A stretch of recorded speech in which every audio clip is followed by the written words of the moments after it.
Mandvi one વિભાગે ખેર તસ્કરીઓને આરોપીઓને ભીલાડ ખાતેથી ધરપકડ કરી માંડવી કોર્ટ દ્વારા 3 દિવસના રિમાન્ડ મંજૂર કરવામાં આવ્યા। માંડવી વન વિભાગે ખેરના તસ્કરી ગુનામાં ફરતા આરોપી અબ્બાસ ખાન હાફિઝ ખાન ભીલાડ જિલ્લા વલસાડ ખાતેથી ધરપકડ કરવામાં આવી છે। આરોપીને માંડવી કોર્ટમાં રજૂ કરાતા માંડવી કોર્ટ દ્વારા 3 દિવસના રિમાન્ડ મંજૂર કરવામાં આવ્યા છે। આ કાર્યવાહીમાં માંડવી દક્ષિણ ગુના નંબર MSKC 2/10/2024 તારીખ 14 જાન્યુઆરી ગુના સંદર્ભે ધરપકડ કરવામાં આવી છે। સુરત વન વિભાગ વન સંરક્ષક પુનિત નૈયર, નાયબ વન સંરક્ષક ધીરજકુમાર, મદદનીશ વન સંરક્ષક હિતેશ આર જાદવની સૂચના મુજબ આ ઓપરેશન હાથ ધરવામાં આવ્યું હતું।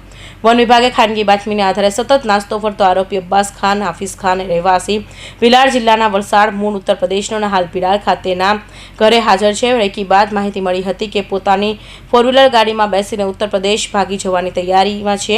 સ્ટાફના માણસો સાથે તારીખ 19 જાન્યુઆરીના રોજ બપોરે 3:10 કલાકે તેના ઘર પાસેથી ઝડપી પાડ્યો હતો। 42 વર્ષીય અબ્બાસ ખાન અગાઉ પણ ખેર તસ્કરીના સામાન ગુનામાં સંડોવાયેલો હતો। વર્ષ 2022ના નાનપોઠા પોલીસ સ્ટેશનના ગુનામાં નોંધાયો છે। હમીરસિંહ ચૌહાણ, માંડવી।